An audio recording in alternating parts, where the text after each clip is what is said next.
Bonsoir pour commencer déjà, ou bonjour, ça dépend à quelle heure vous me regardez, mais c'est Yajin. Je commence, et ça me tient à cœur de le dire, de dire merci et gratitude à toutes les personnes qui m'ont encouragé lors de ma dernière vidéo, qui m'ont envoyé de la force, des bonnes ondes. Sachez que je les ai captées et que j'ai pris en compte vos conseils, vos remarques. Je vous ai écouté, je vais mieux, je me suis reposé et maintenant tout va bien. D'accord? Vous avez également été très nombreux dans la barre des commentaires, des milliers à me dire « Alex, fais ce qui vibre en toi. Te prends pas la tête dans ta chaîne Alex Levent. Parle-nous de ce qui vibre en toi. On veut savoir comment tu penses. On veut savoir ton mindset. » Alors du coup, il y a un sujet qui me tient à cœur que j'aimerais partager maintenant dans cette vidéo sans filtre, en toute authenticité. Et si vous aimez ce genre de format vidéo où je vous dis ouvertement ce que j'en pense, voilà, en tant qu'être humain, en tant que citoyen français, d'accord, exprimez-vous dans la barre des commentaires, mettez un pouce en l'air. C'est un moyen très puissant pour moi en tant que youtubeur, vidéaste, de savoir si ce genre de format vidéo vous plaît. Mettez un pouce en l'air, s'il vous plaît, je compte sur vous, j'ai besoin de vous. Partagez la vidéo et commentez-la également. D'ailleurs, en parlant des commentaires, j'incite et j'invite à chacun et à chacune de mes CLG de le faire dans la bienveillance. J'ai entendu dire qu'il y a des spécialistes du moins qui mettent ça en avant. Je dis des spécialistes sans citer de nom pour pas inciter à la haine.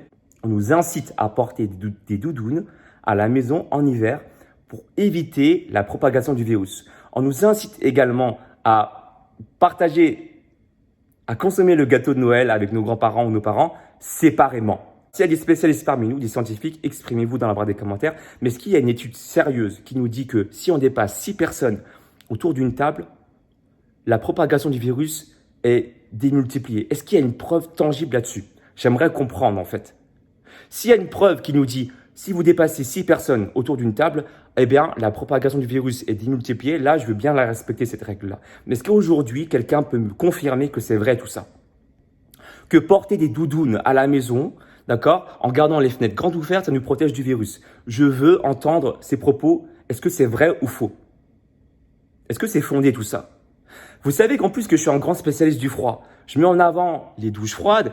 Voilà, vous savez très bien que je prends des douches froides tous les jours, que je mets en avant également le froid pour les bienfaits du corps, mais dans des contextes bien particuliers. Là, il s'agit d'un contexte on est censé passer un bon moment ensemble. Et je suis pour les précautions. Je suis pour le fait de faire attention à nos proches, surtout si nous les aimons. Nos parents, nos grands-parents, mais également notre homme ou bien notre femme. Vous voyez ce que je veux dire? Je suis pour ça. Mais est-ce qu'il y a des preuves tangibles là-dessus? Il y a même des scientifiques qui se contredisent. Donc, là où je trouve ça bizarre, c'est qu'on nous incite des choses, on nous oblige presque à respecter des règles strictes sur des choses où on n'a pas le contrôle. Comme par exemple ce fameux, voilà, je ne vais pas employer ce terme-là parce que j'ai pas envie de striker sur YouTube, mais vous savez cette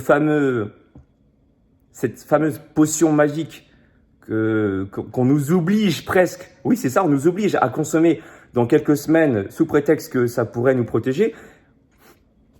Il y a des spécialistes qui ne sont même pas capables aujourd'hui de vous dire que si vous prenez cette potion magique, que vous allez être protégé à 100%. Comme il n'y a rien de prouvé. Je me fie à mon intuition pour l'instant. On verra lorsque ce sera prouvé, d'accord? J'ai l'impression qu'on veut nous faire vivre un climat de peur, d'angoisse, pour que derrière, on puisse tous être sensibles à la consommation de ce fameux produit. Vrai ou faux? Qui n'a d'ailleurs pas fait ses preuves encore aujourd'hui. Et on nous dit bien, ok, ça ce sont des preuves concrètes, que pour les personnes qui consomment justement ce fameux produit, eh bien, que les spécialistes n'en sont pas responsables du tout des effets secondaires. Vous trouvez ça normal, vous? Qu'on veuille notre bien, qu'on veuille qu'on consomme un produit pour qu'on se sente mieux, et que c'est prouvé, c'est une chose.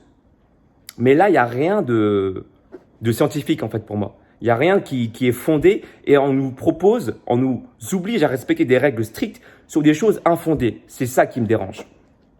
Exprimez-vous dans la barre des commentaires pour me dire ce que vous en pensez. Et encore une fois, je le dis en tant que citoyen français et non pas en tant que sportif. Donc en tant que quelqu'un qui désire s'exprimer et qui essaie de comprendre la situation. En parlant du contexte de la peur, vous savez, j'ai pris le train il y a quelques semaines. J'étais assis à côté d'une personne mais complètement apeurée. Voici ce qui s'est passé. La personne avait son masque, elle devait avoir une quarantaine, cinquantaine d'années et elle tremblait, mais comme ça. J'étais en train de manger une pomme, donc j'ai retiré mon masque bien évidemment. La personne m'a regardé illico et m'a dit « Monsieur, est-ce que vous pouvez remettre votre masque s'il vous plaît, j'ai peur ». m'a regardé comme ça. Alors du coup, est-ce qu'il s'agissait de mes croyances? Peut-être, mais j'ai l'impression qu'elle avait peur parce que j'étais asiatique déjà.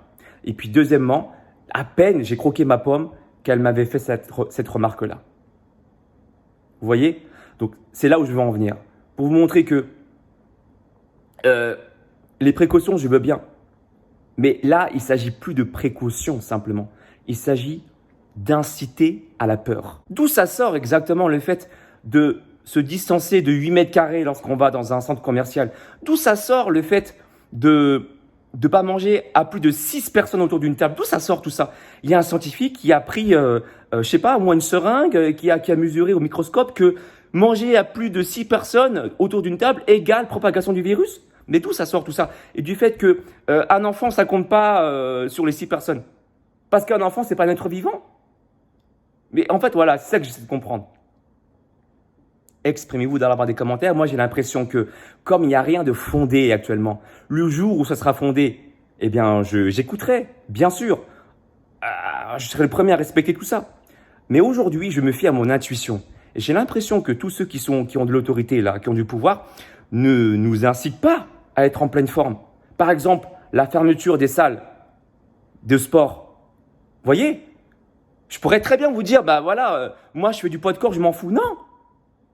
Je trouve ça scandaleux, la fermeture des salles de sport, le retardement de l'ouverture des salles de sport en janvier, sous prétexte que c'est pour éviter les foules et tout ça. Alors qu'on sait très bien que dans les salles de sport, les précautions, les distanciations sont très bien respectées. On fait pas mieux, on respecte pas mieux les précautions dans les salles de sport que dans d'autres lieux. Donc, j'essaie de comprendre en fait, tant bien que mal, toutes ces précautions infondées. Manger chez soi, les fenêtres grandes ouvertes, en doudoune, manger séparément, que nos grands-parents, nos parents mangent, entre guillemets, dans la cave, qu'on nous dise de prendre des précautions, je veux bien, mais il y a des choses sur lesquelles je ne comprends pas et j'aimerais comprendre. Donc, s'il y a des scientifiques ici, des gens qui ont des preuves fondées, exprimez-vous s'il vous plaît dans la barre des commentaires, dans la bienveillance. Si vous voulez des vidéos autour du sport, vous en aurez demain, d'accord? Je vous le promets. Donc ne vous inquiétez pas, sur ma chaîne, je parle également de sport. Dès demain, vous allez faire un circuit avec moi ou du moins un challenge, car je suis maintenant motivé plus que jamais grâce à ceux également qui m'ont encouragé, qui m'ont envoyé de la force. Donc je vous remercie du fond du cœur. Et encore une fois, si vous aimez ce genre de format vidéo, faites-le moi savoir avec un pouce en l'air. Et tous ceux qui souhaitent que je les coach, je te propose mon plan alimentaire et mon plan sportif qui se passe directement sur mon site alexlevent.com.